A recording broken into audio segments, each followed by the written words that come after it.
Estamos aqui para dar voz ao povo, em defesa dos cidadãos, pela dignidade humana. Todos temos deveres, mas também todos temos direitos. Será que existe justiça? Isto é o povo a falar.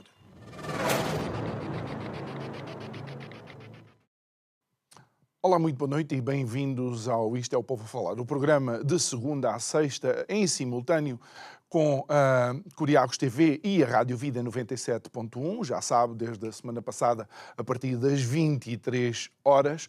E o tema destas últimas emissões tem sido, de facto, as eleições nos Estados Unidos. Temos conversado com alguns especialistas, pessoas que analisam a política americana, pessoas interessadas na política americana, politólogos, pessoas interessadas naquilo que é a saúde da democracia, não só nos Estados Unidos, mas como aqui também na nossa Europa e um pouco por todo o mundo. Mas o nosso convidado de hoje não só percebe a democracia americana, como a vive, uma vez que a sua atividade profissional e familiar também se desenrola já há alguns anos nos Estados Unidos. Mas, para além de ser nosso convidado habitual, ele hoje não está geograficamente situado na cidade americana onde costuma estar, mas está, de facto, numa cidade também icónica e tem uma história muito intimamente ligada aos Estados Unidos. Estou a falar de Nuno Garopa. Olá, Nuno, muito boa noite. Obrigado por teres aceitado o convite e estás connosco. Boa noite. Tu estás numa cidade que é Filadélfia, não é? Efetivamente, hoje estou em Filadélfia, não estou em Washington. Filadélfia foi a primeira capital dos Estados Unidos, foi onde tudo se passou até à independência dos Estados Unidos e depois, mais tarde, evidentemente, quando a capital foi transferida para Washington. Filadélfia é também a maior cidade do estado da Pensilvânia, não é a capital do estado da Pensilvânia, mas a maior cidade do estado da Pensilvânia, onde precisamente aconteceram o combate político talvez mais importante destes últimos anos, nas últimas 24 horas.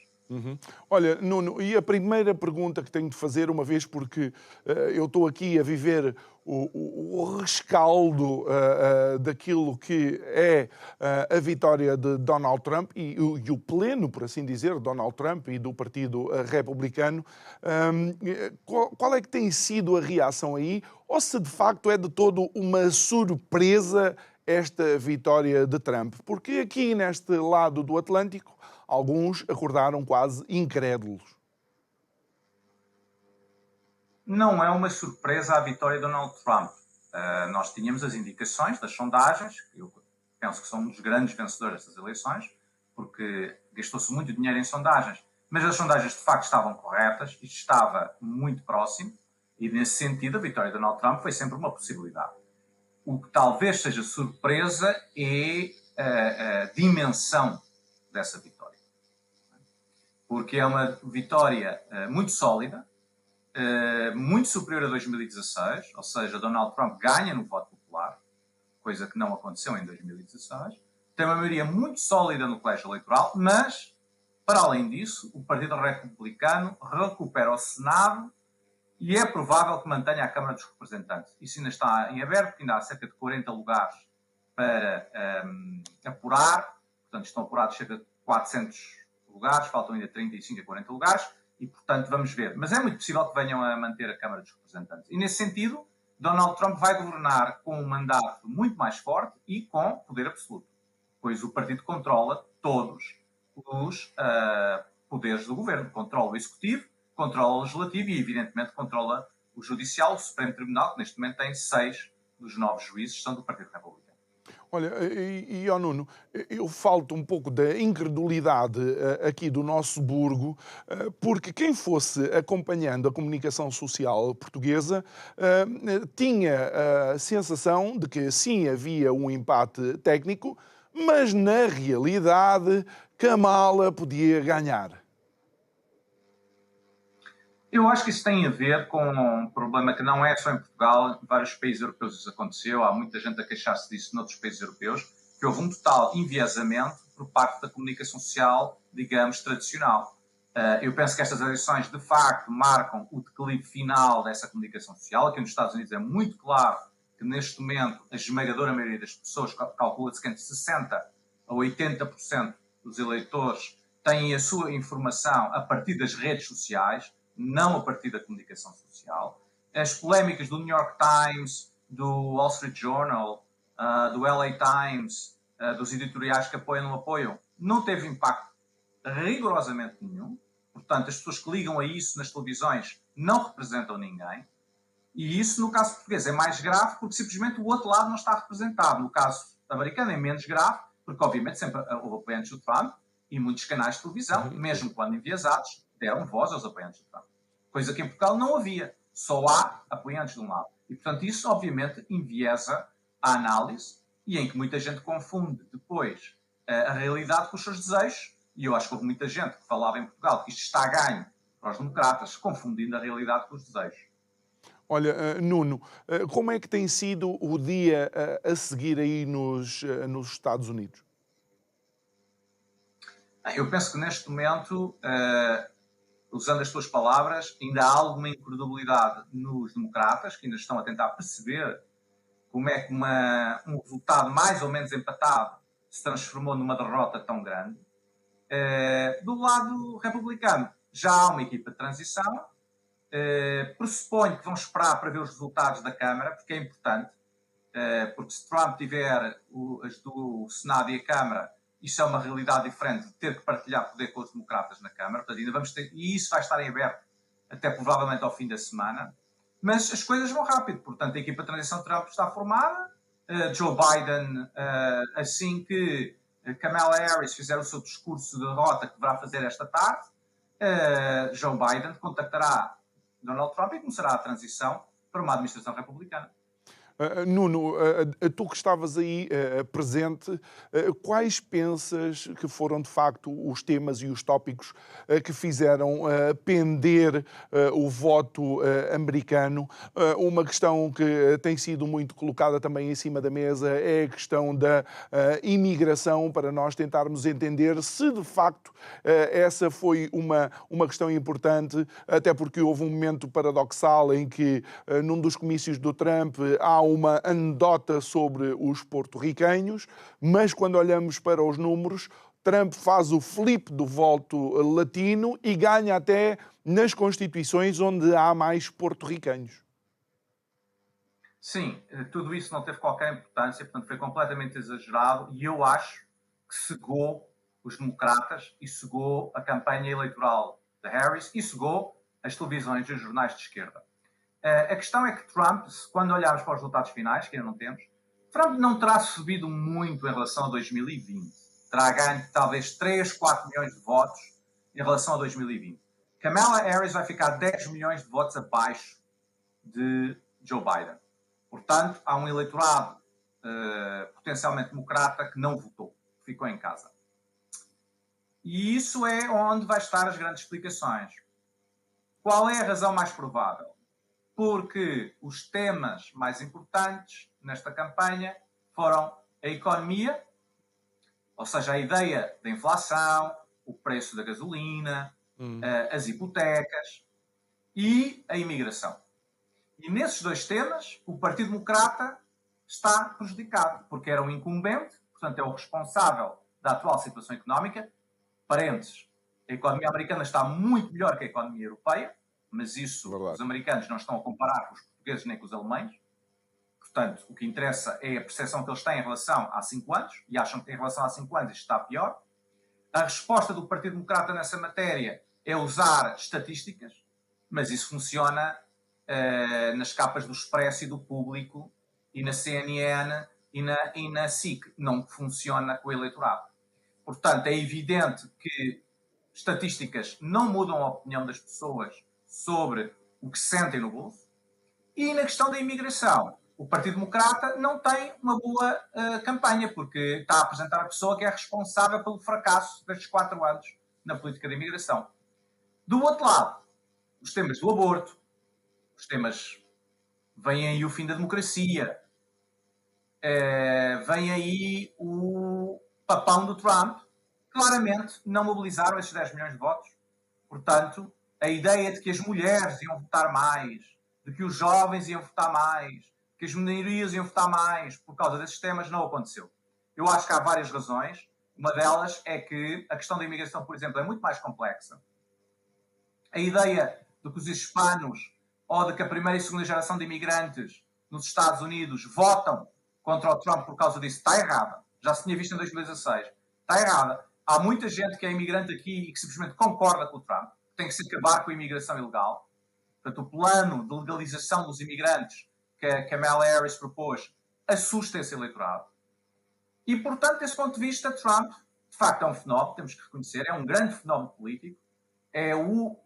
Enfim, desde o século XIX só houve uma pessoa no final do século XIX que fez o mesmo, foi presidente, saiu e voltou. Isto volta-se a repetir com Trump, e depois de tudo o que já aconteceu.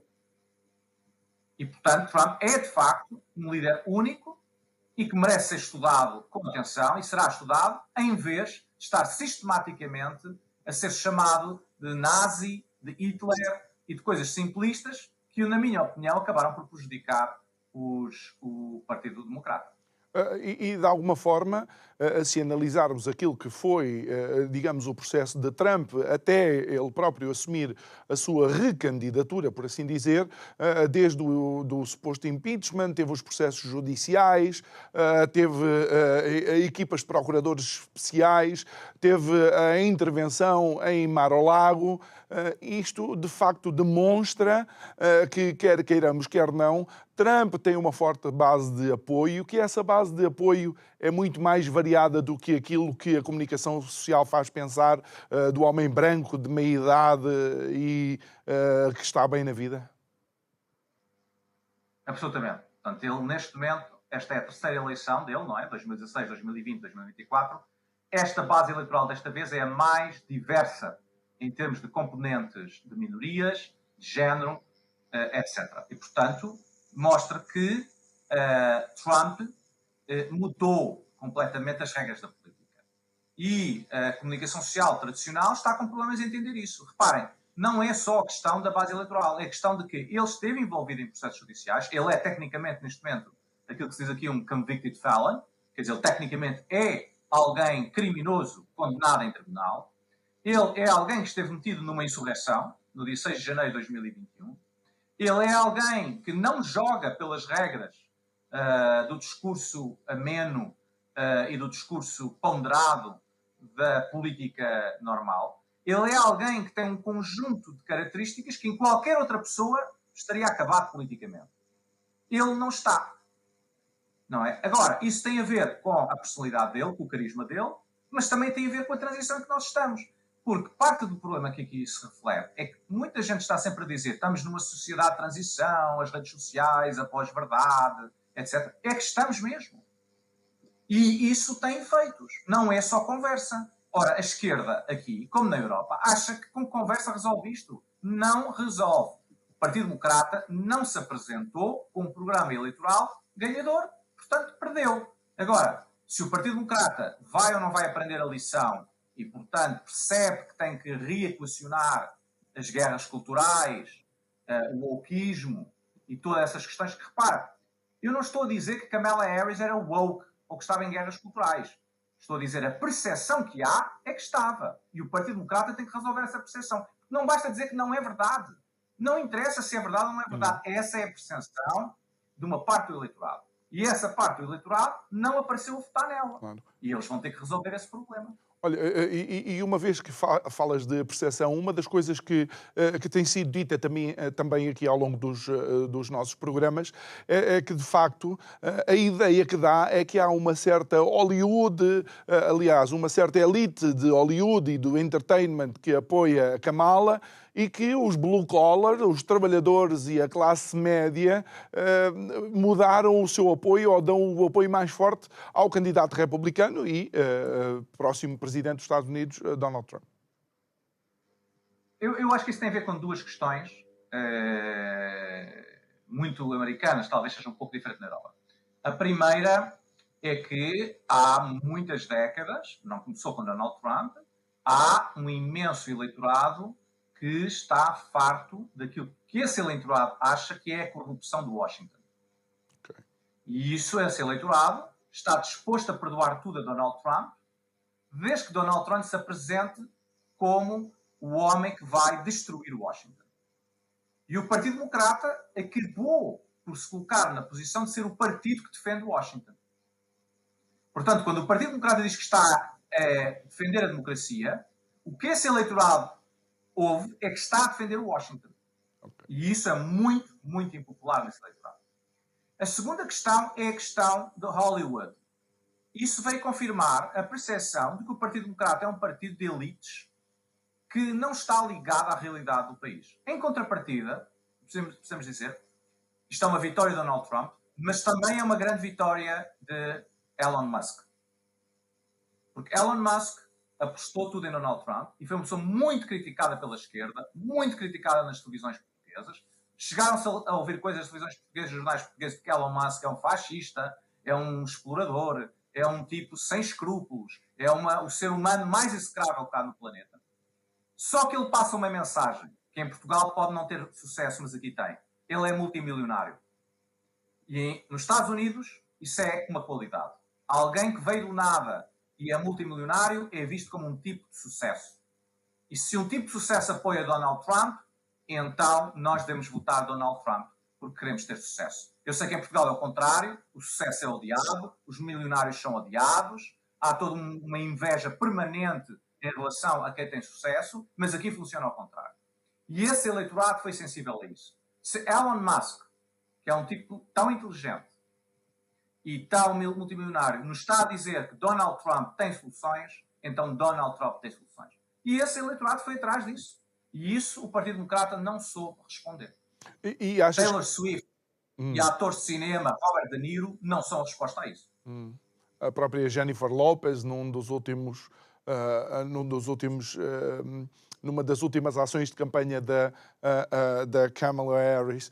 Outra questão, e uma vez que falas das redes sociais, da importância que as redes sociais têm e de pessoas que decidiram apoiar um ou outro candidato, tu crees que a entrevista de Donald Trump a Joe Rogan também foi uma das alavancas finais para a vitória?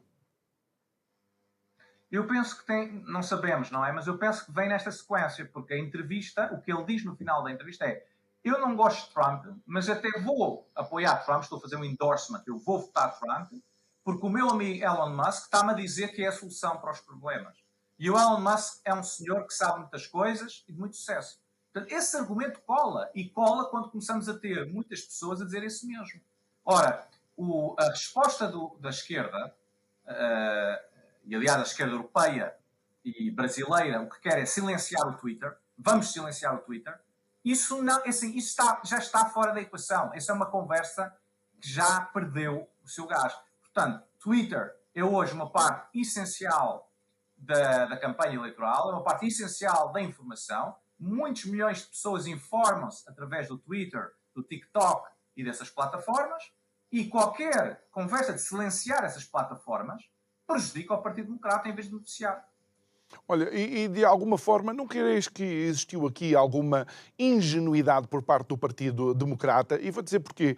Embora J.D. Vance diga que esta vitória é o maior comeback, ou seja, a maior recuperação na história da democracia americana, eu recordo-me que contra Hillary Clinton ele estava 2 dígitos atrás e foi uma vitória ainda mais retumbante, ou pelo menos mais surpreendente, aliás.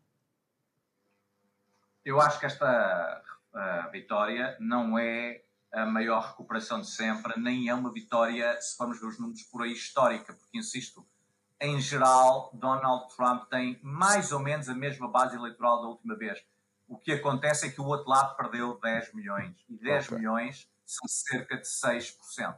Ora bem, desse ponto de vista, o que nós estamos a assistir, na minha opinião, não é tanto uma grande vitória de Donald Trump, é uma vitória impressionante no sentido em que é um personagem tóxico.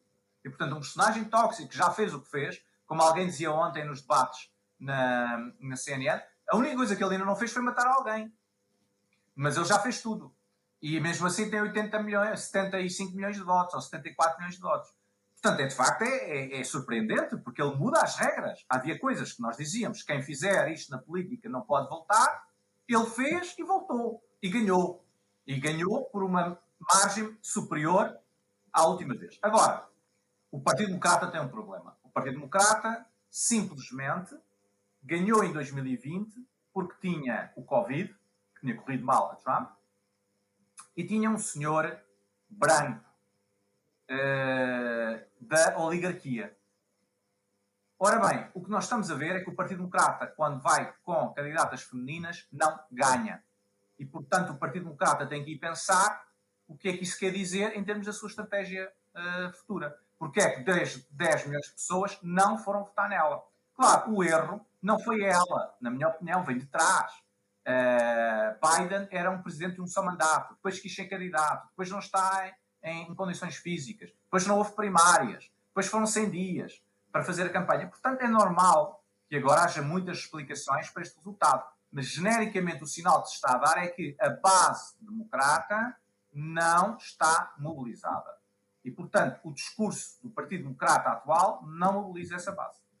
Olha, Nuno, por outro lado, aquilo que nós assistimos, e vamos, estou-te a levar um bocadinho atrás no tempo também para nos ajudares a entender o fenómeno, é que quando se dá a desistência de Biden e a entrada de Kamala Harris, obviamente os donors aumentaram, ela conseguiu recolher um número recorde de doações, portanto estamos a falar de dinheiro para a campanha, mas aquilo que eu comecei a ver deste lado, mais deste lado, não sei como é que é nos Estados Unidos, mas tu podes nos ajudar a explicar isso, é quase um maquilhar daquilo que eram as grandes debilidades e muitas das incompetências que Kamala Harris tinha demonstrado durante a sua vice-presidência.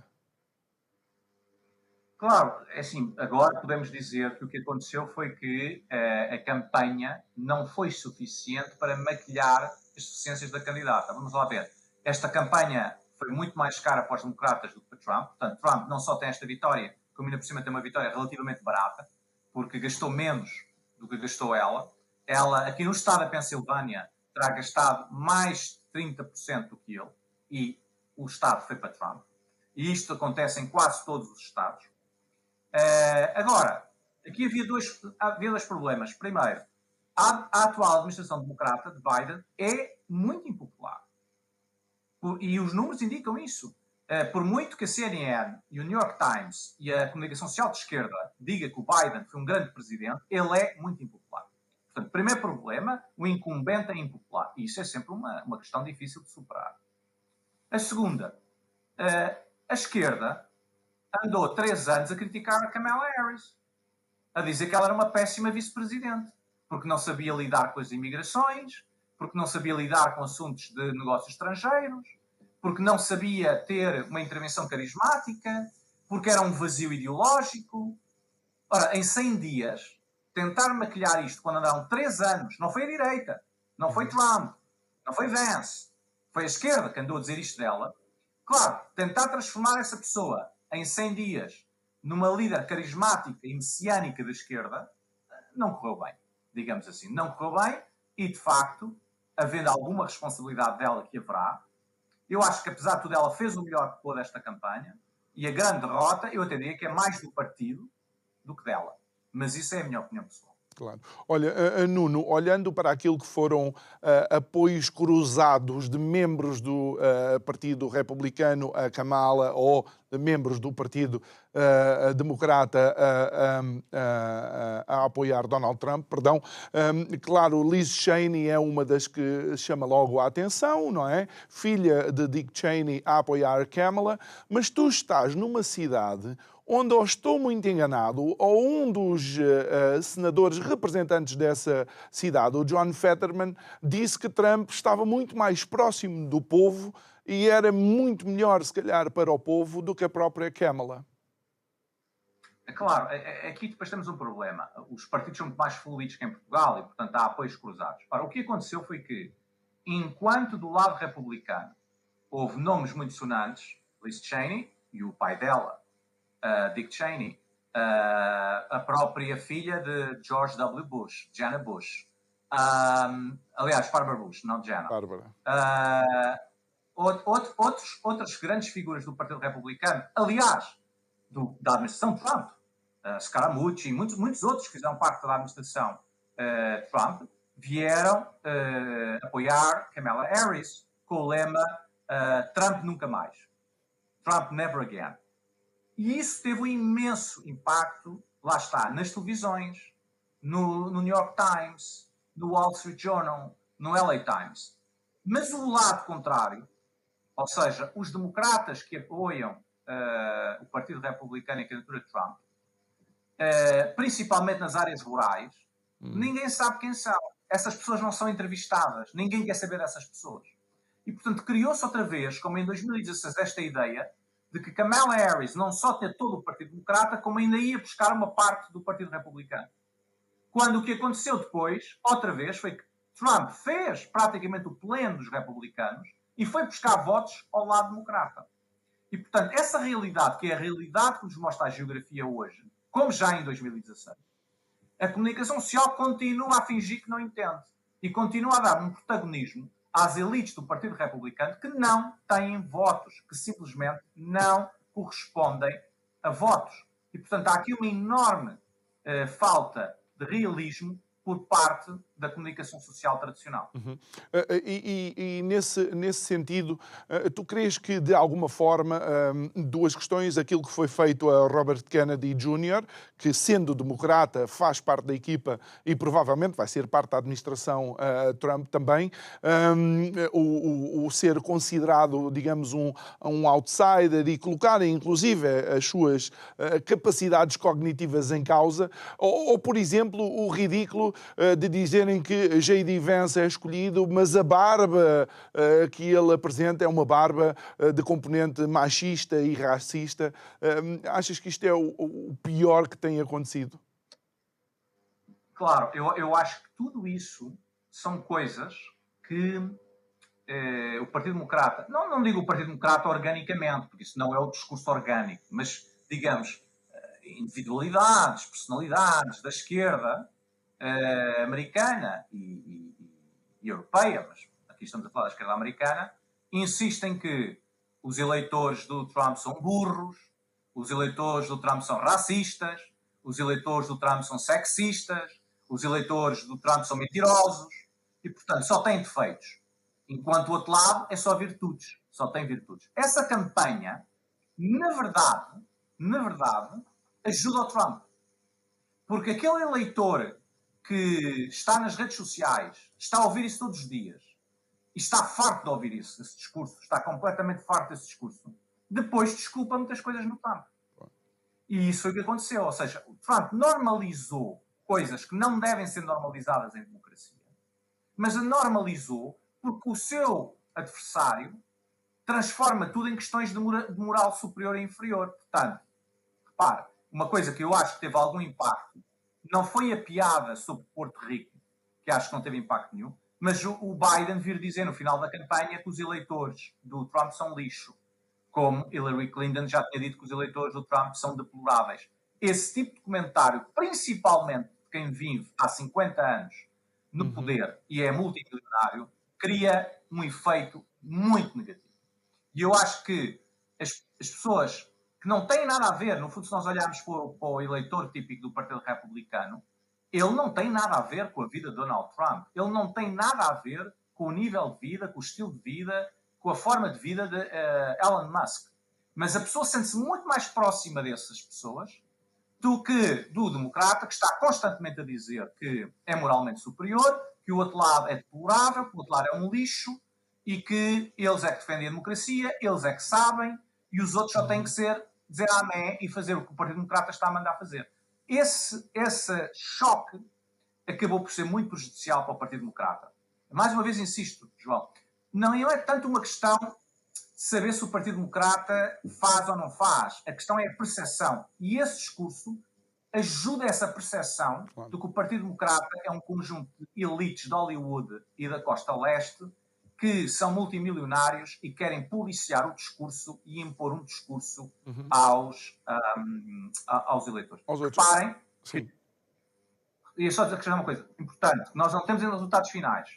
Enquanto, em geral, os referendos sobre o aborto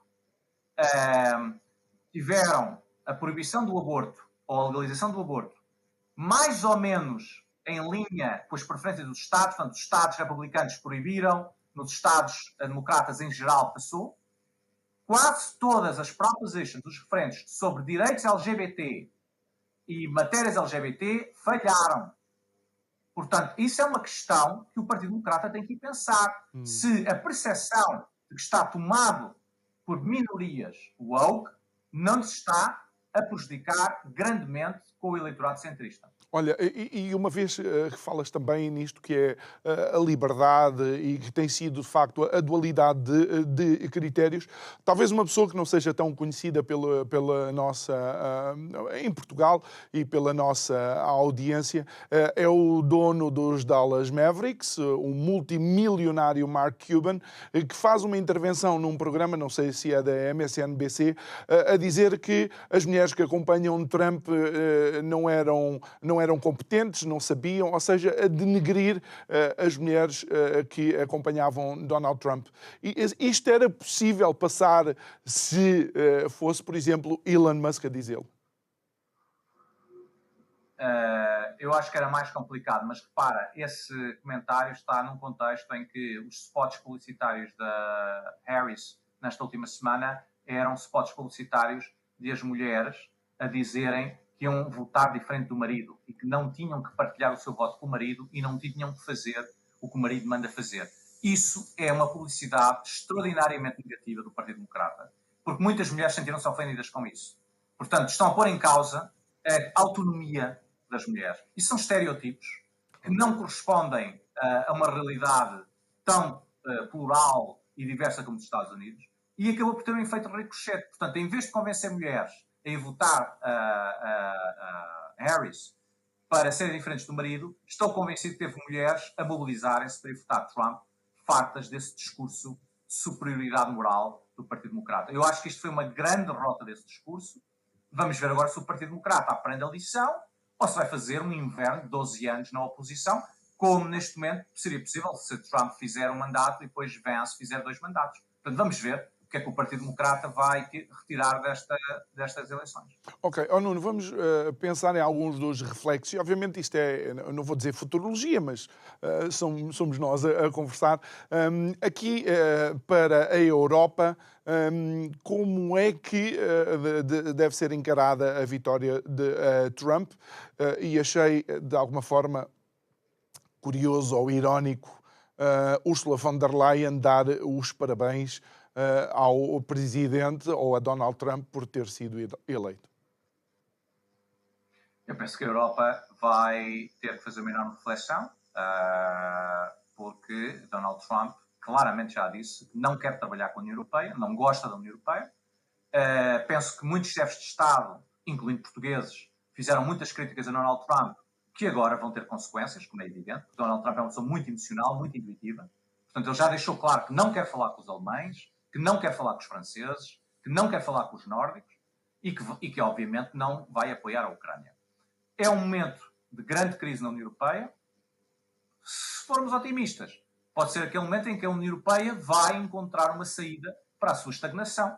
Ou seja, a União Europeia vai ter que perceber que andou desde a Segunda Guerra Mundial a fazer usufruto do dinheiro americano e do financiamento americano à defesa, que a União Europeia não pagou, e agora, obviamente, vai ter que estar perante essa situação. Eu estou convencido que vai ser muito mau para a União Europeia nos próximos anos e que a União Europeia vai ter problemas internos. Agora, esses problemas internos podem ser uma alavanca para, de facto, dar um avanço na União Europeia. Não penso que Donald Trump vá ser igual à primeira vez, porque desta vez ele sabe o que vem, tem planos concretos e, de facto, neste momento, ele já disse que vai cortar relações com a União Europeia. Portanto, vai sair dos acordos ambientais, vai sair dos acordos políticos que tem com a União Europeia, provavelmente vamos ter uma guerra comercial e, portanto, a União Europeia, que está muito atrasada em matéria de inovação e de ciência, como o relatório Draghi veio dizer, penso que está numa posição muito periclitante e, em parte, a responsabilidade é sua e agora que se chega à frente e penso que isso vai ter efeitos. No caso português, mais concretamente, como somos aquele jardim plantava à beira-mar, que vive de mendigar os subsídios da União Europeia, enquanto chegar algum cheque PRR, plano horizonte, não sei quantos, a coisa vai se empurrando com a barriga. Aliás, como se vê, o governo português e o Partido Socialista estão a negociar sempre coisas em cenários irrealistas, como o mundo não mudou, vamos fazer orçamentos para dar tudo a toda a gente. Portanto, enquanto isso houver o cheque da Alemanha, a coisa vai. Agora, se isto se complicar muito, de facto, Portugal vai também sofrer algumas dessas consequências, mas penso que isso será realmente mais a 2 anos. Não penso que seja no curto prazo. No curtíssimo prazo, penso que o primeiro país que vai ter problemas é a Ucrânia. Mas ainda bem que mencionas isso, porque, de facto, se há um legado da primeira administração Trump, foi de que foi o primeiro presidente em 30 ou 40 ou 50 anos que não iniciou nenhum conflito, e alguns dos acordos que fez, ou acordos de paz, ou algumas das conversações que iniciou, foram de todo inauditas, como, por exemplo, inclusive com o líder da Coreia do Norte. Não crees que aqui Trump quererá marcar 2 pontos de honra no conflito da Ucrânia e no conflito no Médio Oriente? Eu penso que ele vai seguir aquilo que é a sua visão, que é uma visão isolacionista. Diga-se de passagem que a própria administração Biden não voltou atrás em muitas das coisas que tinham sido feitas pelo Trump. Tudo isso é retórica da esquerda. As tarifas, por exemplo, não é? Exatamente. A agenda isolacionista tem vindo a crescer nos 2 partidos. Portanto, não vamos dizer que é só Trump. Ao contrário do que se ouve. Agora, quer no assunto da Ucrânia, a visão que ele tem é que isto é um problema da Europa. Isto não representa um problema para os Estados Unidos. E, portanto, compete aos europeus resolver esse problema. Ele não vai entregar a Ucrânia à Rússia, ao contrário do que se diz. Ele simplesmente vai dizer que a guerra na Ucrânia é um problema da Europa. Portanto, ou a Europa paga esta guerra, ou a Rússia ganha na Ucrânia. Agora, no Médio Oriente, exatamente a mesma coisa. O que ele vai dizer é: tropas americanas não vai haver, intervenção americana não há, isto é um problema entre Israel e o Irão. Se Israel quiser ir até Teherão, tem a avenida aberta para nós. Portanto, eu acho que neste momento Netanyahu é um dos grandes vencedores destas eleições, porque sabe que neste momento tem as portas abertas para fazer a guerra que quiser ao Irão e que os Estados Unidos não vão ser mediador, nem vão ser... Agora, a grande questão que se vai colocar aqui, parece-me a mim, é em relação a Taiwan. Ou seja, até que ponto é que Donald Trump vai persistir a dizer à China: no caso de Taiwan é diferente, porque nós queremos conter a China e, portanto, se vocês fizerem alguma coisa com Taiwan, aí sim os Estados Unidos vão intervir. Ou se Trump vai usar a mesma lógica e dizer: Taiwan é um problema entre a China e Taiwan e o Japão e a Coreia, vocês entendam-se, os Estados Unidos não têm nada a ver com isso. E nessa altura sabemos o que é que vai acontecer. Se for essa a mensagem, pois evidentemente a China irá ocupar Taiwan. Portanto, a grande questão é até que ponto o isolacionismo de Trump vai ou não vai estar condicionado pelo realpolitik das suas relações com a China. Acho que essa é a incógnita. Em relação à Ucrânia, em relação ao Médio Oriente, parece muito evidente que ele não é que vá favorecer Israel ou que vá favorecer a Rússia, ele simplesmente vai dizer: o problema não é nosso, é um problema entre a Europa e a Rússia, é um problema entre Israel e o Irão, vocês que se entendam. Nuno, mas ficarias surpreendido se eu te dissesse, até porque há relativamente pouco tempo tenho tido contacto com algumas pessoas interessadas nessa área, se eu te dissesse que os interesses chineses ou pessoas que têm interesses na China preferiam que a escolha tivesse sido esta em vez de Kamala Harris? Eu acho que aqui depende um pouco, dentro das elites chinesas, de exatamente o que estamos à procura. Porque é verdade que Donald Trump hostiliza menos países como a Rússia e, portanto, isso favorece os chineses. E é verdade que se Donald Trump for fiel ao seu isolacionismo total, isso terá consequências positivas para a China na questão de Taiwan. Mas Donald Trump tem o outro lado, é imprevisível. A administração Biden ou a administração Harris seria uma coisa bastante previsível. E os chineses têm uma preferência por previsibilidade. Eles gostam de fazer investimentos com previsibilidade. E a questão neste momento é que Donald Trump, nós sabemos daqueles 4 anos anteriores, que é um pouco imprevisível, não é? Quer dizer, recordemos que fez aproximações à Coreia do Norte, mas depois criticava a Coreia do Norte. depois ia à China, mas depois ia ao Japão e dizia o seu contrário. E isso eu acho que as elites chinesas têm muitos problemas. O grande vantagem da autocracia chinesa é a previsibilidade, é saberem que a 10, 20, 30 anos o sistema é o mesmo. As decisões são as mesmas e, portanto, nós podemos fazer grandes investimentos a 10 e 20 anos. Com Donald Trump, tudo isso é um pouco imprevisível, porque Donald Trump é uma pessoa, como nós sabemos, completamente Mas irascível. não achas que ter Elon Musk ao lado muda um bocado esse paradigma?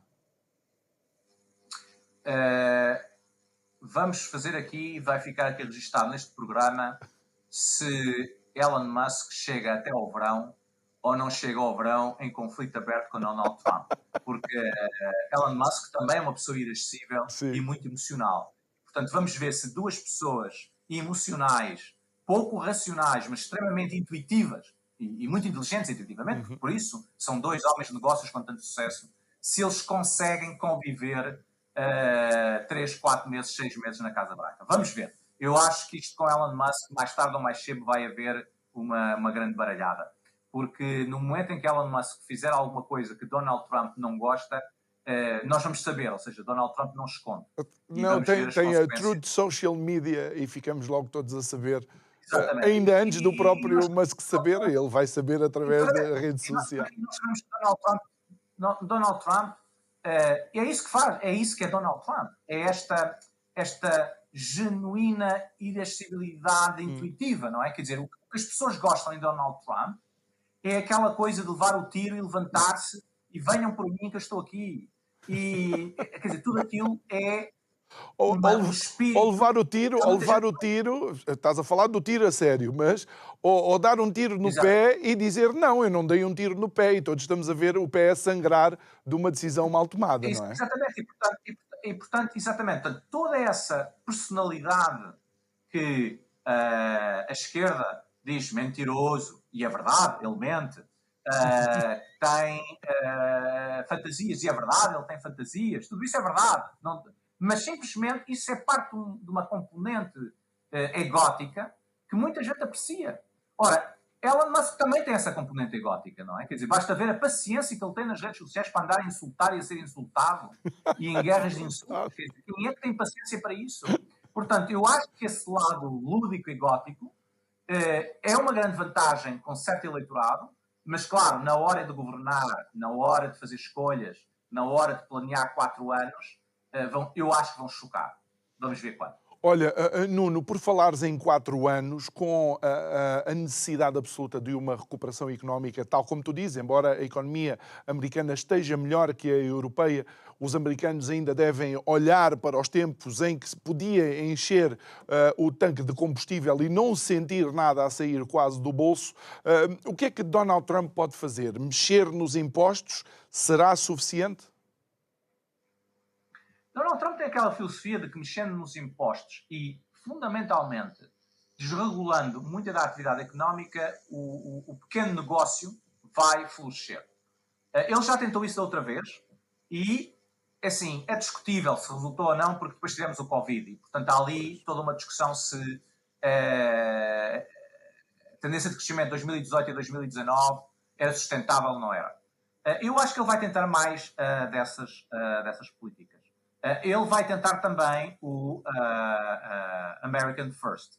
E isso vai ter um problema para os europeus e para os chineses. Eu acho que é por isso que os chineses e os europeus estão um pouco também preocupados, porque ele, por exemplo, é muito capaz de chegar à Europa e dizer: eu estou disposto a continuar a subsidiar a NATO, eu pago a NATO, mas vocês têm que comprar armamento americano. Nuno, é verdade, mas deixa-me só colocar aqui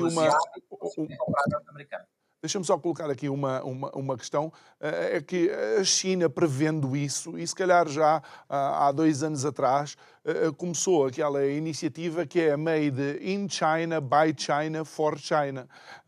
E não sei se não estarão, obviamente, já previamente vacinados contra uma eventual atitude isolacionista.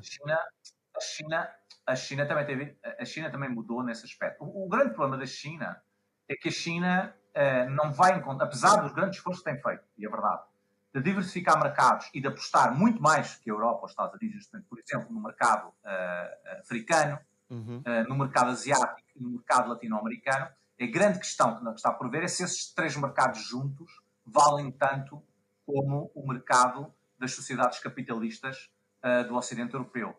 E, portanto, a grande questão é saber, a China, por exemplo, neste momento começa a ter problemas, não é, de grandes empréstimos que fez a alguns desses países e que não pagam, porque não têm condições de pagar. Portanto, a China tem os seus problemas. Agora, Trump, onde eu penso que nós não vamos ver grandes alterações, é esta ideia das fábricas voltarem para os Estados Unidos, que é outro grande tema. Porquê? Porque o Estado, para fazer isso, para fazer as fábricas voltar para os Estados Unidos, Trump teria que ter uma política protecionista muito cara. E eu não vejo Trump a conseguir descer impostos e depois ir buscar mais uns tantos trilhões à dívida soberana para financiar isso. E, portanto, eu acho que vai ser muito mais via comércio, via pequeno negócio, desregulação de mercados, via descida de impostos e menos sobre, agora vamos subsidiar as fábricas das cirurgias ali no Michigan ou na Pensilvânia, porque todas essas fábricas que foram para a China agora vão voltar para os Estados Unidos. Eu acho que essa parte já foi tentada em 2017-18, ele percebeu que isso não funciona muito bem. Agora, vamos lá ver. Eu continuo a pensar que vai ser caótico, porque se há coisa que pode caracterizar o 16-20 foi o caos. E nós vamos ter um caos, porque ele não é... Reparem, mesmo o perfil dele como homem de negócios, do que conhecemos, e as pessoas em Portugal conhecem de muitas coisas, ele é uma pessoa que muda todos os dias. Portanto, ele não é aquela pessoa que tem um projeto de negócio a 20 ou 30 anos. Isso é muito mais o Elon Musk. O Musk, sim, tem objetivos. O Musk tem aqui quase diria uma tara, não é? Uma opção, que é a estação em Marte. Musk quer falecer em Marte, quer ser a liderar o primeiro 50 ou 100 humanos que vão viver em Marte. E eu acho que ele vai trabalhar para isso. Trump não tem essa persistência. Trump é gótico. Por exemplo, uma das coisas que eu acho que alguns países fizeram muito bem foi telefonar a Trump muito antes dele ser eleito. Porque essas coisas ele conta. Os que já me telefonaram há uma semana e há 2 semanas. E os que não me telefonaram. E esse tipo de coisas que parece mínima, eu acho que vai ter um grande impacto no relacionamento que Trump vai ter com os chefes de Estado. Ainda hoje ouvia apostas sobre qual é o primeiro chefe de Estado que ele vai telefonar. Ninguém sabe. Mas duvido que sejam os chefes de Estado dos grandes países. Vamos ver quem é o primeiro chefe de Estado que ele vai telefonar. Muito bem. Olha, Nuno, nós estamos nos últimos 2 minutos da nossa... Penso que o primeiro chefe de Estado que ele vai telefonar não é o presidente Marcelo Rebelo de Sousa. Aliás, que foi que ainda estavam já os americanos a votar e ele, cuidado, porque há um candidato que não é amigo da Europa. Bem, mas pronto, não vamos perder tempo com isso. Olha, Nuno... Mas ele disse isso em português, portanto, com sorte. Os americanos não estavam... Aliás, se os americanos estivessem a seguir as televisões portuguesas e os jornais portugueses, hoje teríamos uma vitória de 90% de Kamala Harris. Portanto, com certeza que não leram a comunicação social portuguesa. É verdade. Olha, Nuno, então, 1 minuto para terminar.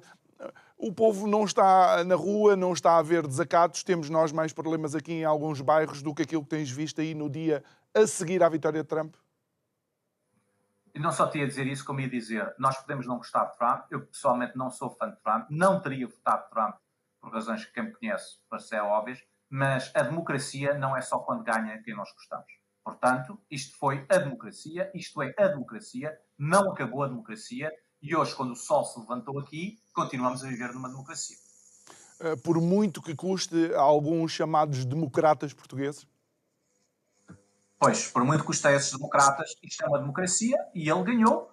E quem ganha, ganha. E quem perde, perde. E nós respeitamos. Mesmo que ele não tenha feito o mesmo há 4 anos. Mas isso é a diferença que nós temos que ter. Isto é uma democracia, nós respeitamos o resultado. Não podemos fazer o mesmo que depois criticamos aos outros por terem feito há 4 anos. Muito bem. Nuno Garopa, muito obrigado por ter estado aqui connosco. Obrigado por ter sido a primeira voz que nós ouvimos aí no dia a seguir à grande escolha dos americanos. Até uma próxima oportunidade. Olha, e boa viagem de volta para Washington. Muito obrigado a si também que nos acompanhou em mais um programa. Resta-me agradecer, já sabe, pode rever estas conversas no canal do YouTube do Isto é o Povo a Falar. Desejo-lhe um resto de boa noite. Muito obrigado.